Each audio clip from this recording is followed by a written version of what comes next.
And I'm in love with the good life. Can't give it up. Make it to the top. Keep climbing. I wanna live it up. The good life. I'm coming up. I'm coming up. The good life. Good life.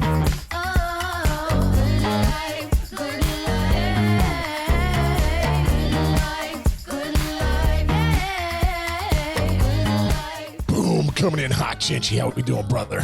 Oh, you got the smooth jazz voice. No school today? Yeah, I got my daughters have no school today on a Wednesday. It's like in-service day for the. I'm like, it seems like you guys have in-service days all the time. Soft, man. These kids these days. Oh, you Soft got as Macy. hummus, You got bro. your Macy in the living room today. Macy snuck in. She's in for the show. Mace, That's you all cute. right? Mace, you all right? She was chilling. Oh, I want to be a dog. I want to be. Oh. Dude, I'm coming back. can you To imagine my next life as a dog. I mean, can you imagine the life they have? Look at that guy. Just chilling there She on loves the it. couch. They can sleep wherever they want. Does she Well, she dude, go in your bed? bro, we just got 2 new couches. It's been an absolute battle. We got my dog has the nicest bed in you Right. couldn't go to Levin and get a better freaking get a better couch than my freaking dog had. We had this little dog couch in the corner, little bed. I mean, more comfortable blanket than any human has on the couch. Yeah. It's incredible, right? Yeah. So it's been an absolute grind to keep her, on that bed, but she's doing good, Okay, good. What do you do to train your dogs really quick? Seriously. Well, we're pretty Like, good if, at it. if she's I on the mean, couch, do you spray them with water? Like no. maybe a nice spray?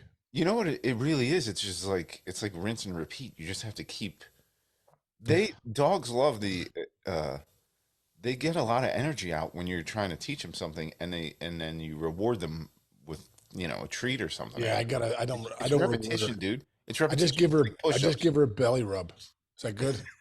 That'll do it. You're good. Dude, wait, you said it snowed there? Bro, I went out this morning to work out, get in my car. Look, you're doing the Italian hand. Even though I'm Irish, snow. It's snowing, dude. Oh, I mean, man. I had to literally now listen, I didn't have to get the scraper out, but I had to get the windshield wipers going and roll the windows down, and then the snow fell into my car. So I was a little pissed off. I'm like, what are we doing? It's November 1st. I got snow in my car. So but Well, let me tell you about my day yesterday. Remember yesterday morning, for everybody that listened, it was like 30 degrees in here, right? We Yeah. finished the show. I gave a shout out to my oil burner guy. yeah, your oil guy. Yeah, family fuel. It gets to around 11:30. Jess leaves. She's gonna go trick or treating with our niece of mine. She's gone. She's in Brooklyn. Right, she's gone. All of a sudden, I go to take a leak in my bathroom, and there's a one of our heaters. There's a heater in the bathroom, and I'm like, heat's not on. Heat's not on in my house. Okay, it's Halloween. It's trade deadline. Okay, and Halloween, kids, dogs, doorbells, everything, disaster. No heat, so the guy comes here. Now I'm recording shows all day long for the 33rd team because it's the trade deadline. Right. I'm in and out of my basement. Freaking oil burner guy comes. He's in my boiler room, which is in my office. My office is here. The boiler room is. I can knock on the thing, and he can knock back. He's right behind this wall here. He can't figure out what to do. 45 years I've been doing his job. I've never seen anything like this. This is what this guy says. Now I'm like, oh my God, 15K on a new oil burner? What's going to happen? So I'm stressing. He leaves. He's like, there's one part that might be able to fix your oil burner. I think I have one. If I don't have it, I got to order it and it'll be a couple weeks. And I'm like, oh my God, this is terrible. So he leaves. Next thing you know, 2:00 or whatever time it is, school out. It is just Sodom and Gomorrah outside my house with 3 billion kids. We talked about this the other day. All the parents are hammered. They got solo cups. They're running around. People are knocking on my door. I pulled my doorbell off so you couldn't ring my doorbell. You can't hear the doorbell. So now these kids, 8, 9-year-old kids, banging on the door. Macy's in the front, dude.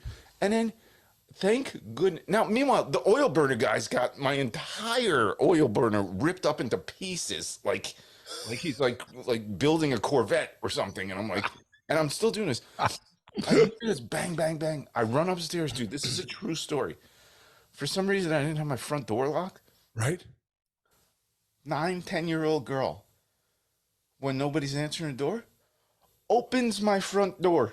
No way. And Macy, my Macy, who is a cold-blooded killer, is at the front door barking at these kids who are pounding on the door. Thank the good Lord in heaven that I had just happened to walk up the stairs, and I go, no! Two things could have happened there.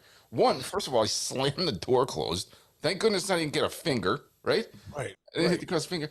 And thank goodness Macy didn't get out there, because it would have been like... Dude, she would start eating kids and their candy. Left and right. And She would start eating up little kids and Snicker bars and Butterfingers. Yeah. Long story short, the guy wound up fixing an oil burner. I actually played him the part of our show where I gave him a shout out yesterday at the end. It saved me a tip, you know. Instead of giving him $10, I'm like, hey, look, we talked about you. He's like, hey, can I put this on my Facebook page? I'm like, yeah, you got it. Get out of my house. That's how my day started.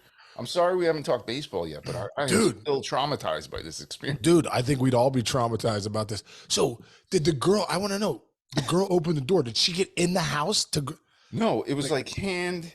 So like the door open, like she got all the way up to like her forearm. She was in the house with her forearm.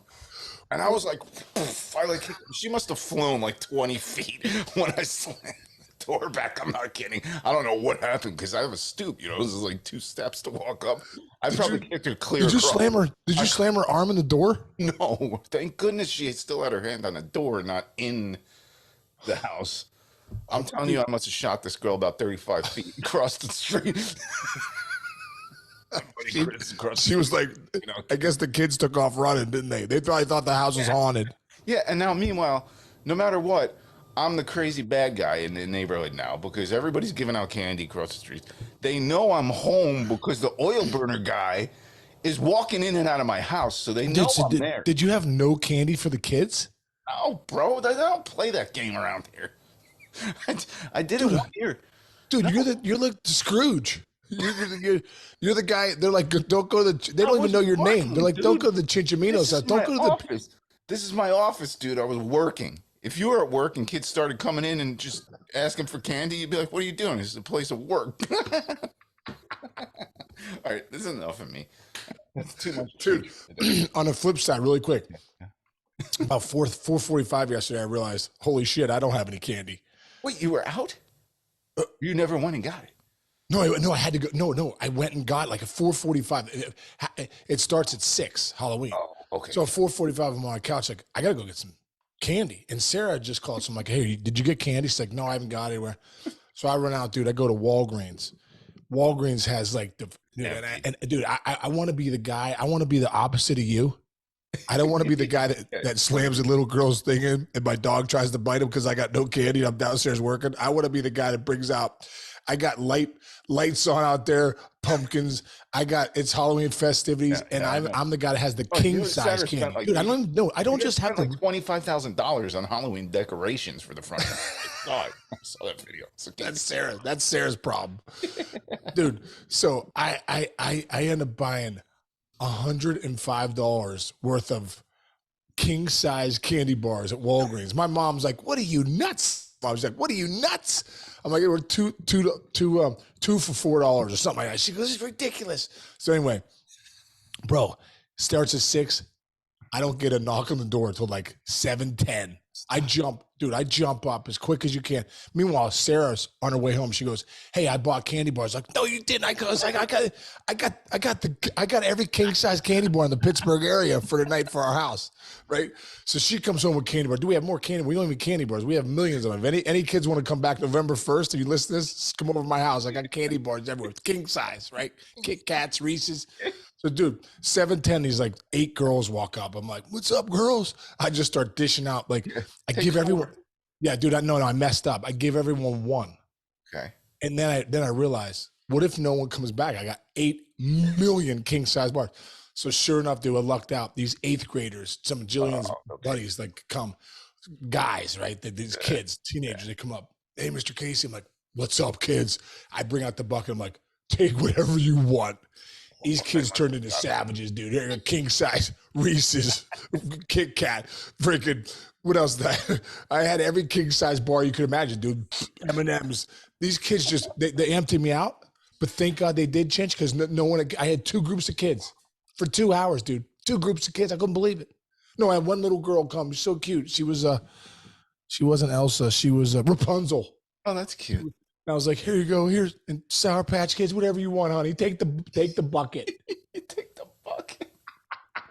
Did you save any for yourself? Did you have any? Dude, I don't eat candy bars, but I have so much. I do have some. You're gonna start walking over. Now, I have grabbing one a day, then it's 2 a day, and the next thing you know, put the Snickers in the freezer. Put the Snickers in the freezer. Yeah. I haven't gone through my. Usually, I go through Jillian's bag too, so I haven't done that yet. Usually, I steal a couple of hers. So I don't know. It's on, bro. It's on. So we're the exact opposite. You were trying to take out. You were working and telling kids that you had the dark house, didn't you? You turned all the lights off. Make sure. I'm like the Nightmare Before Christmas cartoon. I'm that guy. What's his name? Jack, whatever, the bad guy in the Nightmare Before Christmas. You're looking at him right here. Don't come to my house on Halloween. And I love Halloween. I like going out on Halloween. I would go trick or treating if I was here. I would have walked down the streets. Guess what? Don't knock on my door. Come in my house. Don't walk into my house. You know, dude, real quick, this is the last thing I gotta say. I look out the window after this, and I'm like, do I just go full on Karen mode on these 2 women who were sitting there, obviously sloshed on they had Cosmopolitans in their freaking Cosmopolitan. and I'm like, these 2, if I ever did something like that, my father would throw me into traffic. And you're standing outside my house while your kid tries to walk in. All right. That is incredible, dude. It is incredible. She came in your house. That's unbelievable. Jess is so upset. She's like, do you know who they work? Did you see them? Are they like Jess has them on the Ring camera. She's gonna put APB out. She's gonna call her dad. Anyway, I guess we should talk about baseball too. I'm sorry, dude. Halloween's so good. We're getting there. We're getting there. Right. It was game 4 was last night. It was game, that's right. Game 3. Game 3. No, game 4. Game 4. Yeah, that's how crazy Halloween was yesterday. Yes, it was game 4. They were 1 win away from winning the World Series. The Rangers, are they not? Wait. Yes, they are. That's right. yeah, they no, are. It was game 4 because Scherzer started game 3. That's right. Okay, sorry, right. everybody. This is our hard-hitting news. So here's what you got. On the one hand, you're like, the series is over. It's over. Right. On the other hand, no more Scherzer, no more Garcia. You lost 39 home runs out of your lineup, Sean. They're gone. No more World Series for either of them. It's it sucks. And Chris Young made a great point. He's like, I just feel horrible for them. I don't even care. It's just, I feel so horrible for these 2 guys. So well, dude, you play your whole life. I remember in 2006, dude, I was so grateful to be in the postseason. We won the first round against the Yankees, and the second round when we went to Oakland. In game 1, I tore my calf, dude. Like fascia torn. Like, hey, you're going to be out. If you make the World Series, you're out for the World Series. I'm like, are you kidding me? I'm like, literally heartbroken. And I had 11 days off. I ended up getting a ton of work done on me. Shout out to Michael Waller out there, the Rolfer. Worked on me for 11 days, and I ended up playing in the World Series in game 1. Thank you, God, because this kind of thing is you get all the way here, and you're like, all you want to do is play. So to see Garcia, Adolis Garcia, and Scherzer out of the World Series, that's definitely a hit for them. And it is a hit for the Rangers. Because you got to start asking yourself if you're the Diamondbacks. Corey Seager is so freaking hot. Everything he hits is a homer right now. unbelievable. It seems like it. And they're big homers, 2-run, 3-run bombs. So the question is, with Garcia out, do you stop pitching to Seager? I would. If I'm Torey Lovullo, dude, I'm saying I'm going to. Remember, he walked 5 times in the Houston series, like game 2. I'm like, we're walking this guy, dude. We're giving the Barry Bonds treatment. We're walking him. I don't care. Unless we're up big, we'll pitch to him. But we're not letting this guy continue to beat us because that's a big thing. Obviously Simeon, if Simeon's getting hot, he drove in 5 runs last night. He looked nice That's last huge. night, man. But if you don't pitch a Seager, then you got to navigate Garver, Carter, Young, Low, Lau, and which is no offense to them, but they're not They're not Seager. they're not Seager. Those guys are good, but they're not Seager. I mean, Seager is so hot. He is going to beat you. You give him a good pitch to hit, he's going to beat you. So having Garcia out and having Seager, do what he did again in Game 4 with the 2-run home run, I have to think that he can't hit another home says run. we gotta pitch around him. That's a great point. You can't let him hit another home run. Dude, Corey Seager's not beating me in Game 5. That's the bottom line. He's the one guy. If I get beat by Garver or Carter or Young or obviously Simeon 2 for 5 or 5 ribbies, but he's just starting to show up. But I'm not letting Seager. Seager ain't beat me in Game 5. No, and it's crazy. Okay, you don't win. Maybe you do, but like the game-winning hit in Game 1, Garcia. Play of the game, Game 3, which is pretty much where I think he hurt himself. Garcia's throw, like, God. And so you take those 2 guys. That's your Manny and Poppy in your lineup. Right. So you take Manny out, or you take Poppy out of the lineup. Don't pitch to Manny, and now what's that Red Sox lineup look like? To your point, it's the exact like. Right.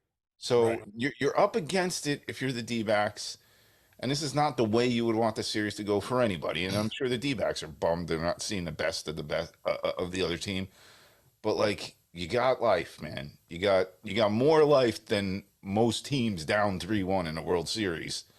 Yeah. Because you can manipulate the gameplay in your direction, hopefully. Also too, when you go back and look at the game, so you got your ace going tonight, even though the Rangers have evolved. At least you got Gallen back in that back for Game 5. Yeah. I think one positive from Game 4. With the Diamondbacks is they scored 4 in the 8th, 2 in the 9th. It ended up being 11-7, but like they could have, you get 11-1, you could just roll over, dude, and be like, well, we'll get them in Game 5. Like they kept grinding, kept pushing, and that's who this team is. They're grinders, they're grimy, they do all the little things that we talk about to win ball games. So don't count the Diamondbacks out yet. The thing about the Rangers, though, dude, they haven't lost a game on the road yet. It's unbelievable. They haven't lost a game on the road in the playoffs, dude. It's incredible. How impossible that is. That's like impossible. Right? It's impossible. It's unbelievable. Their road, they have gone in. They go into the Rays. They get rid of that. And then just their road to get here. It's incredible. But so we'll see what happens. But having Gallen going for Game 5, and Gallen has just been okay. Mm-hmm. No, there's that ace game, that A game hasn't really popped out for Gallen. Maybe it pops out tonight in Game 5. Yeah, I would bet if I were a betting man, I would bet because we're looking at a great team there in Arizona, and there's no give in them. If I were gonna bet on this game, which I don't, I would bet D-backs pull this one out. Game 5, yeah. Well. Man, I have to think they're going to get at least one in Arizona. You know what I mean? Even though the Rangers haven't lost on the road, I'll say it again. You'd think that Arizona finds a way to get one, to get it back to Texas. Look, you're down 3-1. You just got to go. You got to go 3-0, right? You got to go 3-0, and then you're World Series champions. How many 3-game win streaks did the D-backs have this year? I probably should have looked that up before. Yep. 3-game win streak can happen like that, right? Anyone can do it, man. Yeah. All right. So we'll see. Yeah. What else you got going on today? I don't even know what to say. What else I got going on today? I'm still decompressing. Oh, I didn't tell you this. So finally, this guy fixed my heat last night. Yeah. And woke up this morning. I didn't realize I cranked the heat up to like 90 degrees yesterday to make sure it was on. I woke up this morning. I must have lost nine pounds. You felt like a brisket, didn't you? You felt like you smoked yourself out of here. Smelled like a brisket. You could eat yourself. I woke up, I wiped my face, and it was like a puddle in my hands. And I'm like, oh my God. Hopefully we get through today. Oh my God. It's so good. By the way, the Raiders fired everybody last night at like 1:30 in the morning. I saw that, dude. Crazy, right? GM coach. But yeah. I have a quick baseball story. This is the last thing I'll tell you. So Antonio Pierce is now the head coach, okay? Former Giants badass linebacker. And this is a great story. Yep. So back when I was at SNY, Right. Antonio Pierce's wife was one of our beat reporters for the Mets. So she was like an SNY staff, and she would go to the City Field and get us, features and interviews and whatever. And she's Antonio Pierce's wife. So he comes back one day. I'll never forget this. Comes back to the office one day and goes, I don't understand. Today was like the weirdest day I've ever had working with the Mets players. And we were all like, why? What happened? She's like, I don't know. She's like, they're always so nice to me. They always come up to me all the time. They'll come up to me. I don't even have to go ask them. And she's like, and I brought Antonio to meet them today. And nobody would talk to me. Meanwhile, she brought her husband to City Field, and so the players see Antonio Pierce, 6'4", 275 pounds of pure jacked Pure muscle, like and no, David run Wright, for the hills. was Yeah. probably on the team back then. If you think about the math, those guys are probably like, we're not talking to her. That's so good. That's your So new good. coach of the. Smart move. Anyway, what else you got going on today? You gonna eat some candy? How many candy bars will you have today? 3. Dude, I'm gonna put him out for the UPS guy or the Amazon guy or whatever. I feel like Sarah has something ordered from Amazon every day, so Amazon guy. I figured in 8 days the candy bars will be gone for the Amazon guys. There you go. All right, man. All right, Chinchy. The kids are still sleeping, huh? They don't get up. Yeah, on you. kids are sleeping. Jillian just woke up, but Carly's definitely sleeping, so she's out. So, what are you doing today? Snapchat. What are you doing today? Well, I'm unwinding from one of the craziest days of my life yesterday. But we're still working. We got to do this. I woke up in the morning and somebody got fired in the NFL, so we got to do. There you go. Lock it in. Recording with Ari Mayro and knock something out. All right, brother. Have a good rest of the day, brother. Love you. And see everybody. We'll see you tomorrow. And lock your doors, everyone. Lock your doors.